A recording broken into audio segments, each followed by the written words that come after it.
자, 우리 엔캠 주주님들 반갑습니다.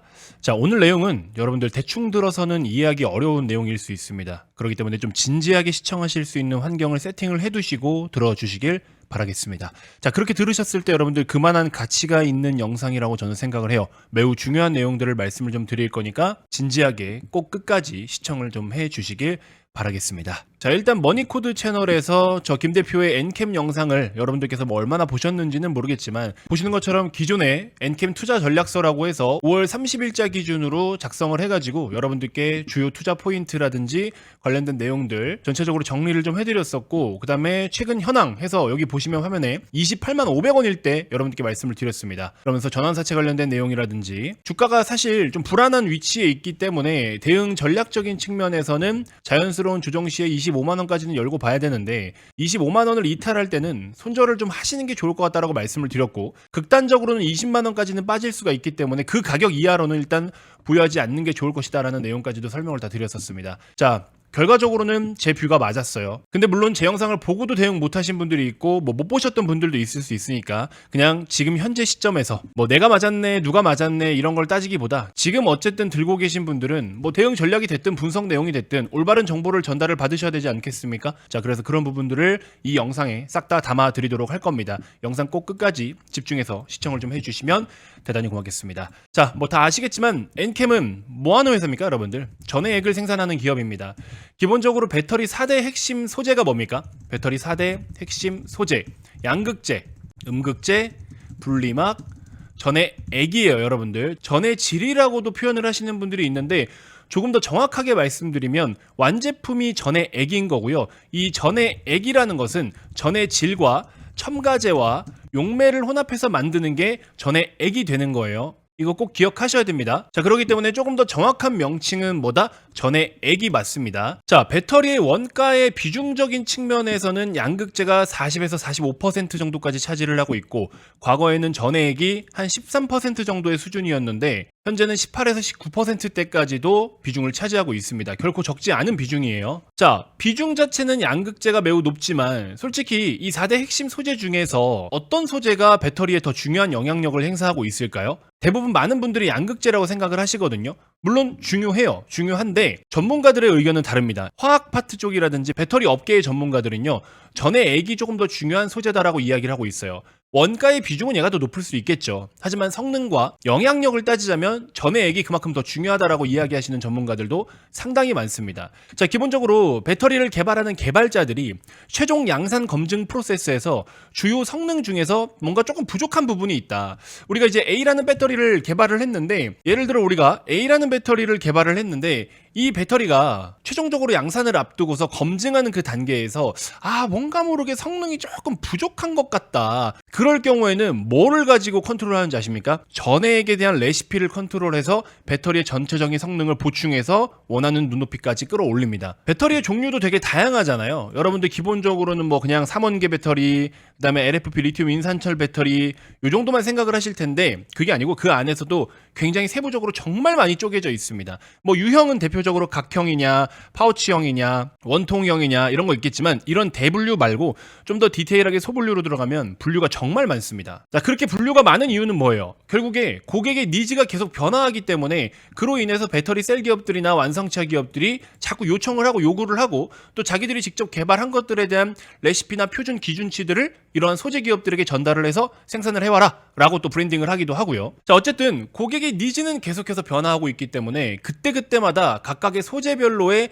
개발 속도라든지 뭐 세팅 값이라든지 이런 것들이 달라지기는 해요. 근데 그거를 좀 더 정확하게 혹은 그 이상으로 더 좋은 성능을 구현해서 좋은 배터리를 만들기 위해서는요, 이 전해액이 굉장히 중요합니다. 이렇게 생각을 하시면 돼요. 양극재는 양극재대로의 뭔가 성능이 있을 거 아니에요. 그리고 음극재는 음극재대로의 성능이 있어요. 근데 이 성능들을 각각의 조금 더 고도화 시켜주느냐 마느냐, 이거는 바로 전해액에 달려 있습니다. 예를 들어서 A라는 양극재가 지금 주행거리가 400km가 나온다고 가정을 해볼게요. 그러면은 이 성능을 조금 더 높게 해서 450, 500까지 내어줄 수 있는 게 바로 전해액이라는 거고, 하물며 전해액이 얼마나 품질이 좋으냐에 따라서 이 400km를 제대로 구현이 가능하냐 마냐가 또 결정이 됩니다. 그러니까 기본기는 이런 핵심 소재들에게 있지만 그거를 잘 구현시켜 줄 수 있고 최종적인 배터리의 좋은 품질을 만들어내느냐 마느냐, 이거는 전해액에 달려있다는 겁니다. 매우 중요한 소재죠, 여러분들. 자, 참고로 또 중요한 게 뭐냐면 여기 보시면 전해액이라는 거는 전해질과 첨가제와 용매 이렇게 세 개를 섞어서 전해액이 된다라 말씀을 드렸죠. 근데 이 첨가제 같은 경우에는 배터리 전체 성능에서 1%대예요. 1%대 차지하는 비중이. 근데도 불구하고 성능적인 측면에서는 영향력이 매우 높습니다. 자, 여러분들 이 전해액에서 중요한 기능이 뭡니까? 결국 리튬 이온의 이동이에요. 이동, 무빙입니다. 그쵸? 근데 이 리튬 이온 이동 간의 속도, 요거를 이온 전도도라고 이야기를 하거든요. 이 부분에서 일단 너무 매우나 중요하고, 그리고 전해액이 들어감으로써 음극에서는 환원 반응이라는 게 일어나고 양극에서는 산화 반응이라는 게 일어나요. 근데 여기에 안전성이 매우 중요하겠죠. 뭔가의 반응이 일어난다라는 것은 그만큼 리스크가 될 수 있다라는 거예요. 근데 그 배터리 안에서 산화 반응과 환원 반응에 대한 그 안전성을 지대하는 역할이 바로 또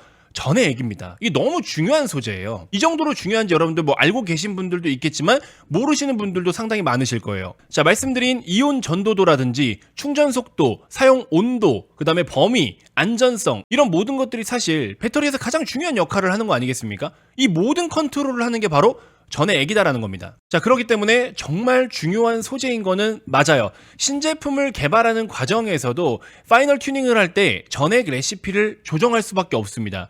자, 그리고 전해액은 뭐랑 뭐가 믹스되어서 만들어진다라고 했죠? 여기 보시는 것처럼 전해질, 첨가제, 용매입니다. 이 중에서도 또 중요한 소재가 뭡니까? 바로 전해질이에요. 이 전해질을 우리가 LiPF6라고도 이야기를 하죠. 육불화 인산 리튬이라고도 이야기를 합니다. 여기에 원소가 뭐예요? 불산과 리튬 그리고 인입니다. 자, 그런데 이 전해액을 생산하는 데 있어서 전해질이 너무나 중요한 소재이긴 한데 이게 국내에서는 후성이라는 기업이 생산을 하고 있기는 합니다. 유일하게 생산을 하고 있긴 한데 규모 자체가 이 전해액의 전체 캐파를 커버할 수 있는 사이즈가 안 나와요. 그래서 사실 이 전해질은 아직까지 중국에 대한 의존도가 너무 높습니다. 대표적으로 중국 기업 중에서는 뭐 텐치라는 기업도 있고요. 텐치 다음으로는 DFD라는 기업들도 있어요. 일본에도 있기는 해요. 모리따라든지 스텔라 이런 기업들도 생산은 하고는 있어요. 근데 국내에는 후성 요놈 한 놈밖에 없습니다. 자, 문제는 말씀드렸듯이 이렇게 불산과 리튬 그리고 인이 있잖아요. 이 LiPF6를 생산하는 과정에서 공정 중에 되게 위험한 공정이 있어요. 그게 바로 이 불산 쪽의 공정입니다. 엄청 위험해요. 그러다 보니까 국내에서는 환경적인 문제도 좀 있고 제한적인 부분들이 은근히 많습니다. 과거에 솔브레인이라는 기업도 이쪽으로 생산을 하다가 이슈가 있어서 하다 멈췄어요. 자, 그러면 이제 조금 더 범위를 넓혀서 한번 여러분들 생각을 좀 해보자고요. 인플레이션 감축 법안 IRA 다 알고 계시죠? 이 IRA의 핵심 목적 중에 하나가 사실상 중국을 견제하는 내용이다라고 인지를 하고 계신 분들도 있죠. 물론 맞긴 맞아요. 자, 그래서 미국에서 생산하고 중국산의 소재의 비중을 최소화하고 그렇게 했을 경우에 뭐를 받습니까?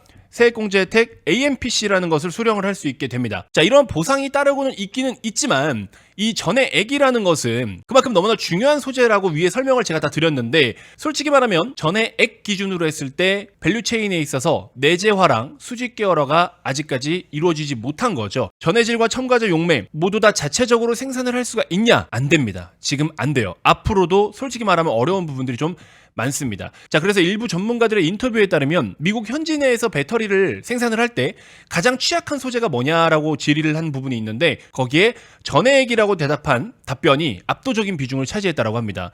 가장 큰 문제는 원료를 조달하는 게 쉽지가 않아요. 외부의 의존도가 높은데 하필 그게 어디다? 중국이다라는 겁니다. 그래서 이번에 FEOC라고 하죠. FEOC, IRA의 후속 법안이라고도 이야기를 하는데 해외 우려기업 집단이라고도 불리죠. 이 규정에서 전해질과 첨가제 쪽은요 2년이 유예됐어요. 바로 적용하지 않고 2년이라는 시간을 주겠다라고 이야기를 했습니다. 유예가 된 이유가 뭐예요? 현재 미국 내에서 얘네들을 생산을 아예 할 수가 없는 구조입니다. 용매도 지금 대부분 다 수입을 해서 쓰고 있어요. 자, 그러면 지금부터 앞으로 2년 안에 이게 다 세팅이 될 수 있느냐, 여기에 대해서 고민을 당연히 해야 되겠죠. 지금부터 유예된 2년 안에 세팅이 다 되겠느냐, 이거를 생각을 해본다면 사실 전해액 자체를 생산하는 거는 문제가 없어요. 문제는 소재인 건데 첨가제는 국내에서도 R&D를 지금 계속 적극적으로 하고 있고 또 가능하다라는 의견이 많아요. 우리나라가 은근히 화학의 강국입니다. 그래서 용매라든지 첨가제 같은 경우에는 그래도 어느 정도 가능할 것 같다라고 이야기를 하고는 있는데 문제는 이 전해질이다라는 겁니다.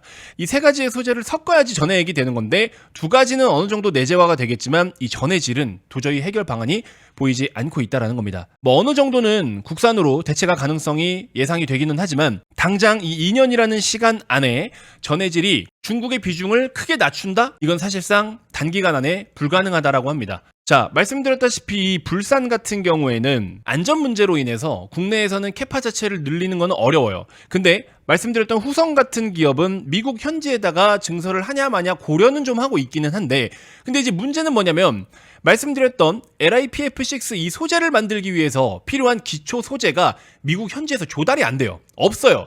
그러면 좀 주변 국가까지 한번 보자. 뭐 멕시코라든지 캐나다 같은 데는 없겠나 하고 봤더니 뒤져봤는데 이쪽도 없습니다.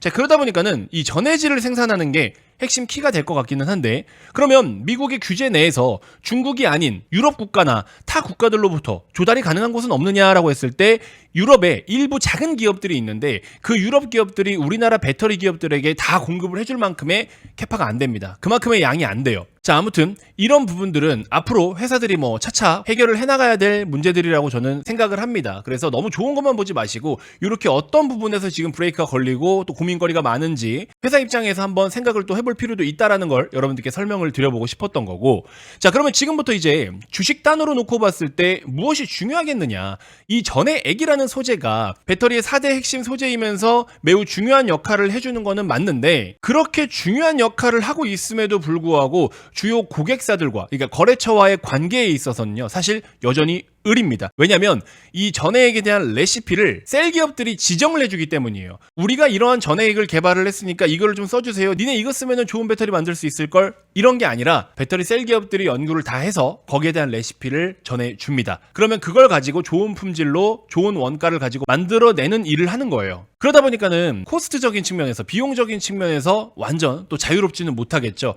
뭐 비싸도 어쩔 수 없이 써야 되는 소재가 있을 거고 품질을 위해서 또 언제 어떻게 어떤 변화가 있을지도 모르는 거고요. 자, 그래서 좋은 품질을 만들어내는 거는 우선 당연한 거고 고품질이라는 기준 하에 얼마나 싸게 만들어내느냐 이게 또 핵심적인 키워드인 것 같아요. 자, 그리고 전 세계적으로 이 전해액이라는 소재 자체는 특히 미국에서 생산되는 배터리 기준으로는 한국밖에 선택할 수 있는 기업이 없습니다. 선택지가 한국밖에 없어요. 말씀드린 바와 같이 한국이 아니면은 뭐 중국으로 가야 되는 거고 중국 아니면 일본으로 가야 돼요. 한중일밖에 없는데 중국 건 뭐 당연히 배제하고 봐야 되는 거고 그러면 그나마라도 일본을 선택을 해야 되는데 일본이라고 해봤자 뭐 미쯔비시랑 우베르 그다음에 MU 솔루션 이런 기업들밖에 없는데 얘네는 뭐 지네 셀 기업들한테 공급하는 물량도 부족하죠. 그럼 미국에서 그 많은 JV 합작법인 기업들이 있잖아요. 우리나라 배터리 셀 기업들. 그 JV 셀 기업들이 전해액에 있어서 선택할 수 있는 선택지가 정해져 있어요. 그런 부분들로 보면은 최근에 엔캠 주가가 뭐 많이 빠졌다라고는 하지만 결국에 선택지가 별로 없기 때문에 오히려 약간 다소 억울하게 빠졌고 저가에서 할 수 있는 좋은 기회다라고 생각을 하실 수는 있을 것 같기는 해요. 이 부분에 있어서 엔캠의 주가를 좀 따져본다면은 사실 그렇게 큰 걱정은 안 됩니다. 하지만 지금 현재 문제는 뭡니까? 2차전지 업황 자체가 너무 좋지 않다라는 게 첫 번째 문제인 거고요. 아직도 어닝 쇼크가 계속되고 있다 보니까 주가라는 것을 놓고 봤을 때 주가의 함수는 결국에 실적이에요. 물론 다른 모멘텀이 있으면 주가가 더 오를 수도 있겠지만 기본적으로 우리가 지금 고민하고 연구하고 공부하고 있는 이런 모든 내용들이 실적을 어떻게 뽑아낼 것이냐인 거잖아요. 실적에다가 비례해서 놓고 본다면 계속해서 어닝 쇼크가 나오고 있고 업황 자체가 지금 너무 안 좋습니다. 섹터의 영향으로 주가가 빠지는 것 또한 인정. 근데 역사적인 고점이 39만 4,500원이잖아요. 이 위치. 이 부분이 일단 맥시멈이라고 봐야 되는 건데 당분간은. 왜냐면 이게 2030년까지의 캐파 기준이라든지 그동안에 제가 투자 전략서를 통해서 여러분들께 말씀드렸던 그런 다양한 긍정적인 시나리오들이 있죠. 이러한 모든 긍정적인 시나리오들이 사실 주가에 다 반영이 된 겁니다. 이렇게 압도적인 캐파를 자랑하면서 다른 기업들에 비해서 높은 수준의 캐파 증가와 또 고품질과 고객사를 잘 품고 있는 그러한 영업적인 능력과 이런 모든 것들이 다 주가에 반영이 돼서 엔캠의 주가가 다른 기업들에 비해서 이렇게 압도적으로 높은 위치에 있던 거였잖아요. 그러니까 이거는 기존에 우리가 분석했던 관점에서 너무나 좋았던 그 최고의 시나리오를 모두 다 반영을 한 거예요. 그러니까 한탕 해먹고 나온 거지. 그럼 지금부터는 이제 또 다른 관점으로 봐야 된다라는 거예요. 자, 그래서 지금부터 현실로 돌아와서 고민을 해보면 그 최고의 시나리오가 앞으로 현실로 그대로 반영이 될 수 있냐 없냐에 대해서 고민을 해보면 그거는 사실 지금 시점에선 불가능에 가깝다라는 거죠. 그러니까 눈높이를 낮춰야 된다라는 이야기를 드리는 겁니다. 근데 30만 원 이상에서 물려있고 뭐 이런 분들은 이게 언제 30만 원을 돌파할지 모르는 상황에서 그냥 무조건 들고 있는다라고 되는 문제가 아니라는 거죠. 너무 많은 기회비용을 날릴 수밖에 없다라는 겁니다. 단가가 너무 높은 분들은 솔직히 일부 비중이라도 좀 덜어내서 다른 대응을 취하는 게 저는 좋을 것 같다라는 생각이 들어요. 꼭 한 종목으로만 승부를 다 봐야 되는 건 아니잖아요. 30만 원 이상 가격에서 몰빵을 때려놓고서 그냥 존버를 하기에는 너무나 오랜 시간이 걸릴 수 있다는 겁니다. 그러면 그 시간 동안에 여러분들이 정신적인 고통과 기회비용에 대한 손실이 더 크다라는 거예요. 그럴 바에는 하다못해 절반이라든지 보유하고 있는 물량의 한 30% 정도라도 매도를 해서 주도주에 배팅을 해서 수익을 내고 또 만회하는 그런 전략이 좋지 않을까? 저는 그런 생각이 듭니다. 앞서 말씀드렸지만 투자전략서에서 손절가를 제시해드렸던 부분들은 엔캠이 28만 원일 때 여러분들께 그런 말씀을 드렸던 거잖아요. 나중에 다시 사더라도 25만 원이라는 손절가 잡고 보셔라. 근데 뭐 지금 고점 대비해서 완전 반토막 났는데 지금부터는 전략이 또 다르겠죠. 엔캠이라는 그 기업 자체를 보면 너무 좋아요. 충분히 배팅할 매력이 있는 기업입니다.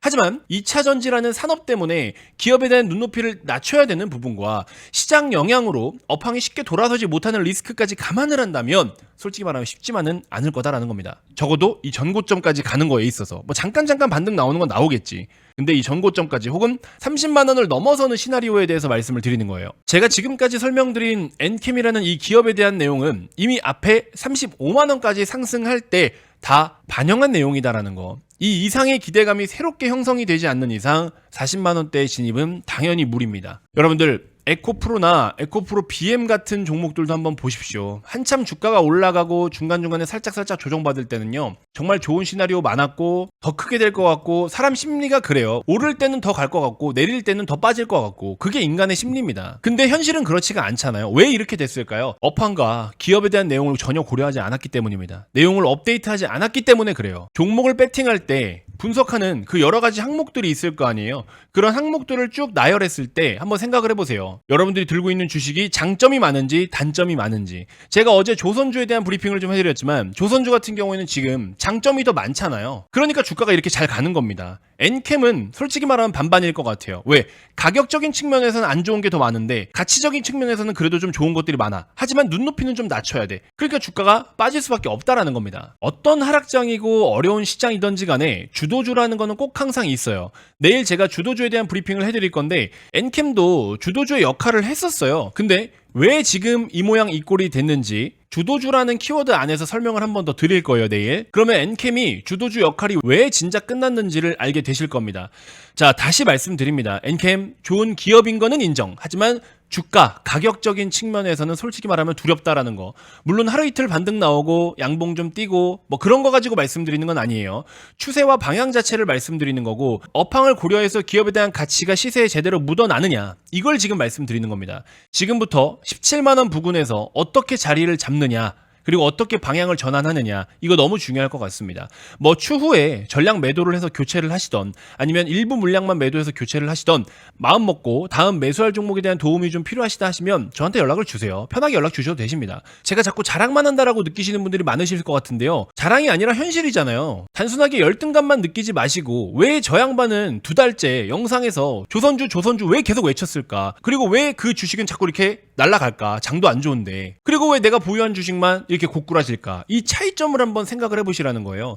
그냥 남이 자랑하니까 기분 나쁘다, 열등감 든다 이런 생각하지 마시고요. 5월달부터 조선주를 제가 그렇게 많이 말씀을 드렸는데 제 영상을 그렇게 꾸준히 보신 분들은 왜 이 양반이 조선주를 자꾸 저렇게 얘기하는지에 대해서 한 번쯤은 진지하게 데이터적으로 고민을 좀 해보셨어야 되는 거 아닐까요? 여러분들께서 주식 투자에 그만큼 열정이 높으시다면 결과론적인데 엔캠을 25만 원에 손절하고서 조선주를 갈아탔다면 이 같은 날짜에 그러면 어떻게 됐을까요? 손실 다 만회하고 수익으로 전환됐어요. 솔직히. 물론 뭐 결과론적이긴 합니다. 근데 이제 와서 제가 이렇게 했어야죠가 아니라 이미 5월부터 여러분들께 앞으로의 주도주는 여기입니다. 지금 반도체, 화장품, 음식료, 전력 사지 말고 물려도 조선 사야 됩니다라고 말씀을 드렸어요. 그게 어떻게 됐습니까 지금? 결과론적으로는 이렇게 돼버렸어요. 저는 가치 투자 베이스로 주도주를 컨택하는 사람이에요. 그게 제 주특기입니다. 보세요. LIG 넥스원 방산주 지금도 잘 가고 있잖아요. 위에 있잖아요. HD 현대일렉트릭 위에 있잖아요. 왜 주도주를 이렇게 컨택할 수 있을까요? 그에 대한 이론이 다 있습니다. 제가 지난번에 이 이미지를 보여드렸죠. 밑에 보시는 건 코스피 차트고 위에는 종목 차트예요. 장이 빠질 때 올라가는 종목들이 있어요. 이 조건만 성립이 된다 해서 무조건 이게 주도주는 아니지만 주도주라는 거는 시장 대비 강한 상승과 퍼포먼스를 보여준다는 거예요. 자, 여기 보시면 이제 지수가 본격적으로 꺾이기 시작을 할 때 2021년에 위직 스튜디오 메타버스 관련된 종목 어마어마하게 상승 나오죠. 그 다음으로 LIG 넥스원도 보시면은 시장 이렇게나 줄곧 내리꽂는데 금리 인상하면서 또 러시아 우크라이나 전쟁 시작했을 때 근데 LIG 넥스원 포함 방산주들 어마어마하게 올라갑니다. 또 2023년 상반기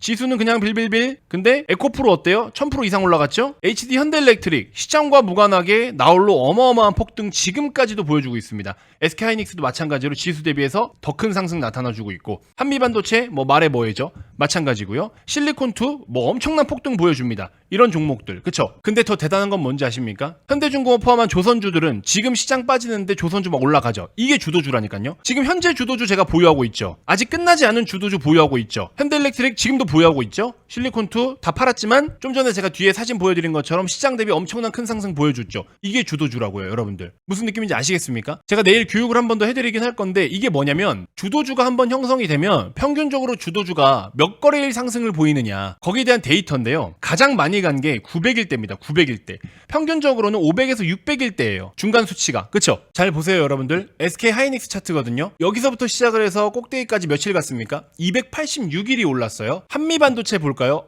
너무 긴데 사실 여기서부터 놓고 본다고 했을 때도 고점까지만 할게요. 딱 정확하게 301일에서 300일 정도 올랐네요. SK하이닉스 280일 정도, 한미반도체 300일 정도 올랐어요. 자, 그 다음에 HD 현대일렉트릭 진짜 어마어마하게 올랐는데 얘네들의 사이클은 2022년 7월달부터긴 한데 물론 그거 땡겨서 미리 움직였지만 이런 식으로 지금 최근 고점까지 며칠 316일이 올랐습니다. 근데 HD 현대중공업 본격적으로 움직인 게 언제예요? 여기입니다. 5월 17일이에요. 지금 며칠 움직였어요? 14일 움직였다고. 주도주라는 게 평균적으로 500에서 600일. 그 와중에 우리나라 주도주는 지금 평균 300일 정도였어요. 최대 900일까지 간다. 근데 지금 조선 어디 와 있어요? 14거래일 와 있다고. 이건 지금 시작이에요? 아니에요? 시작이죠. 근데 많이 올라서 못 산다고요? 그 많이 올라서 못 사요 라는 말을 계속 하다가 이런 주식이 그냥 이렇게 몇 배가 계속 간 거예요. 이건 여러분들이 가치를 안 보기 때문에 그런 겁니다. 가격만 보고서 차트만 보고서 이야기하니까 그래요. 이거는 차트 분석이 의미가 없는 종목들입니다. 이걸 가지고 무슨 차트 분석을 할 건데, 무슨 타점을 잡을 건데, 무슨 목표가를 잡을 건데, 어떻게 목표가 잡을 건데요? 밸류에이션으로 잡아야지. 그러니까 초보틱한 투자를 하지 말자라는 겁니다. 진짜 프로가 되려면 그 차트에다가 선 긋는 거는 그만하셔야 되는 거예요. 아시겠죠? 그거는 단타 칠 때나 하시면 됩니다. 그래서 지금 조선이 많이 올라갔다고 이야기하는 분들은요, 공부 좀 더 하셔야 돼요. 우리는 앞으로 그려질 그림에다가 배팅을 하는 거예요. 이거 이상으로 앞으로 어떤 그림이 그려질까? 그걸 보고 배팅을 하는 거고 거기에 대한 적정 가격이 얼마냐를 보면서 계산을 하고서 투자하는 거예요. 근데 지나온 것만 놓고 보고 현재 위치를 여기 대비 여기 이런 계산만 하고 있으니까 그러니까 항상 주도주를 보면 너무 높다 너무 많이 올랐다 이 생각만 하고 있는 거예요. 그래놓고서는 엔캠 같은 종목들은 주도주의 흐름이 다 끝났는데 왜 30만원 이상에 사냐고. 그럴 바에는 올라올 때 여기서 사지 왜 여기서 안 사고 여기서 사냐고요. 조선 보세요. 나중에 지금 사도 되나요? 이제 연락 올 거야 아마. 벌써 와요. 근데 이제 전략은 달라지겠지. 사도 되는데 나중에 그거 가지고 투덜대지 않으실 거면 잘 사야 되겠죠. 그 잘 사는 방법은 또 따로 알려드릴 건데 아무튼 여러분들 제발 당부드리건데 여러분들께서 그동안 투자해오셨던 그 방식대로 수익이 잘 안 났으면 그 고집과 생각을 다 갖다 버리세요. 그리고 되는 쪽으로 한번 생각을 해보세요. 뭐가 어려워요. 제가 7,000명이 넘는 유료 서비스 고객들을 마주하면서 느꼈는데요. 이게 되는 사람과 안 되는 사람이 딱 나뉘어요. 정확하게. 투자에 대한 기본 개념이 장착이 안 되어 있는 분들이 많으세요. PER을 알아야 되고 PBR을 알아야 되고 이게 아니에요. 뒤늦게라도 그 기본 개념에 대해서 장착을 하시고 깨닫는 분들은 처음에는 조금 고통스럽고 힘들어요. 근데 그 뒤로는 완전 다른 길을 갑니다. 진짜 좋은 쪽으로 완전 다른 길을 가요. 여러분들 저랑 비슷한 컨셉의 다른 유튜브 채널들을 한번 생각해보세요. 저 말고도 많이 보셨을 거 아니에요, 다른 채널들. 근데 뭔가 좀 다르다는 느낌이 없으세요? 물론 저를 꼭 좋게 보지 않으시는 분들도 있겠죠. 당연히 있겠지. 근데 내용적으로나 질적으로나 좀 다르다는 거 못 느끼세요? 이거는 대본을 써놓고 흉내도 못 내는 거예요. 알고 있기 때문에 이렇게 정확하게 설명을 드리는 거지 이걸 대본 써놓고는 할 수 있는 문제가 아닙니다. 여러분들 이 정도는 여러분들 아실 수 있잖아요. 근데 그것도 못 느끼면 솔직히 좀 문제긴 해요. 어쨌든 여러분들이 물려있는 종목, 예를 들어 엔캠에 물려있어. 엔캠이 물려있다라고 해서 마이크 앞에 앉아가지고 엔캠 좋은 것만 얘기하면서 무조건 될 거예요, 잘 될 거예요, 막 위로를 해줘. 그 위로를 듣고 또 댓글에다가 감사합니다 이런 댓글 달죠. 덕분에 큰 힘이 됐어요, 엔캠 화이팅, 엔캠 100만원 가자 이러고 있어. 굉장히 어리석은 행동이에요. 배터리 아저씨 믿고서 2차전지 투자한 사람들 어떻게 됐어요? 그 2차전지 다 이렇게 고꾸라지는 동안 하이닉스 몇 배 갖고, 반도체 몇 배 갖고, 화장품 몇 배 가고, 전력 막 500% 올라가고 1000% 올라갔어요. 딱 1년인데 지난 1년 동안 뭐 하셨어요? 물려있는 종목만 들고서? 주도주라는 게 지금 몇 개나 형성이 됐고, 그렇게 오른 종목이 지금 몇 개인데 뭐 하고 계셨어요 지금까지? 주도주들이 지금 수백 %씩 계속 오르고 있는데 2차전지 아직도 지금 신저가 랠리 보이고 있고 올라올 생각 안 하고 있잖아요. 물론 신규 매수 관점으로는 좀 다르지만 물려있는 분들 대상으로 말씀드리는 거예요. 맞잖아요 여러분들. 그냥 위로받아서 힘내서 버티는 거, 뭐 그런 거는 하락장이나 폭락장 같은 데서나 하는 얘기예요. 최근 같은 하락장은 또 게임도 안 돼요. 이 정도는 너무 자연스러운 거고, 제발 이 투자 마인드부터 장착하세요. 여러분들 극단적으로 1억을 가지고 투자를 하는데 마이너스 50%야. 반토막이 났어. 5천만 원 남았어. 여러분들 그러면 이거 최근에 1년 동안 주도주 형성됐던 거 있죠? 그 종목들로 갈아탔으면 손실 복구뿐만 아니라 이미 수익도 많이 났어요. 솔직히 말해서 최근 1년 동안 보시면, 아니 내가 물린 종목 누가 위로해준다고 주가가 올라와요? 맞잖아. 나 듣기 좋은 소리 해준다고 내가 버틴다고 되는 문제가 아니잖아요. 올라올 수 있는 종목에다가 위로를 받아야죠. 물론 엔캠이 그렇다는 건 아니지만 진짜 제대로 진지하게 한 번쯤은 고민을 좀 해보시길 바랍니다. 종목은 많아요. 물린 종목에 집착하지 마세요. 그거 진짜 안 좋은 습관이에요. 그 물린 종목들이 하루아침에 마이너스 30, 마이너스 50 된 게 아니잖아요. 이미 마이너스 10, 20, 30, 40에서 내려온 거잖아 점점. 그러면 그동안에 잘라낼 수 있는 기회들이 그렇게 많았는데 아무것도 손도 못 쓰고, 근데 지금부터 또 마이너스 50%인 게 마이너스 60 가고 마이너스 70 가면 어떻게 할 건데요? 죄송하지만 마이너스 70, 80 가면은 그 남은 걸로 뭐 어느 세월에 어떻게 복구할 건데요? 진짜 힘들어요. 투자 관점에서만 생각하시기 바랍니다. 내일 제가 주도주 관련해가지고 강의를 해드릴 건데 이거에 대해서만 공부를 하시면 여러분들 진짜 떼돈 법니다. 1년에 한두 종목만 매매를 해도 큰 돈 벌어요. 그 노하우를 좀 알려드릴게요. 그러니까는 구독 안 누르신 분들 지금 구독 한번 누르시고,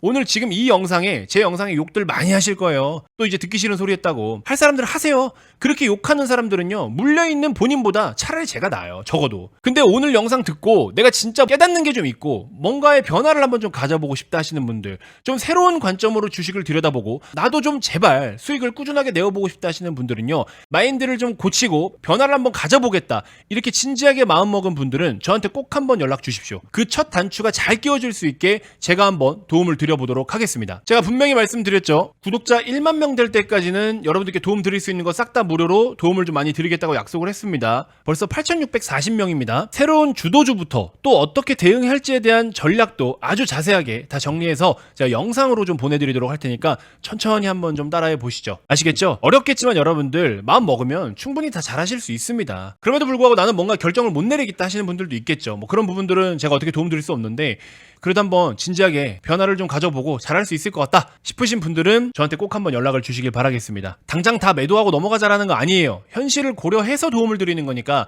참고를 좀 해주시길 바라겠고, 오늘 제가 또 너무 잔소리를 한 것 같네요. 죄송하다라는 말씀 좀 드리고, 어쨌든 그래도 좀 피가 되고 살이 될 수 있는 내용들이라고 자신있게 저는 말씀드릴 수 있을 것 같습니다. 자, 긴 영상 시청하시느라 고생 많으셨고 도움이 필요하신 분들은 010-6644-3303 김대표 개인 번호니까 편안하게 주도주라고 문자를 보내주시면 제가 준비한 영상 발송해 드리도록 하겠습니다. 자, 여러분들 모두 힘내시고요. 내일 17만원 이하로 잠시 또 이탈할 가능성도 매우 높아졌기 때문에 변동성 유의하시고 잘 한번 판단을 좀 해보시길 바라겠습니다. 주말 남은 시간 즐거운 시간 되시고요. 다음 영상에서도 인사드리도록 하겠습니다. 고맙습니다.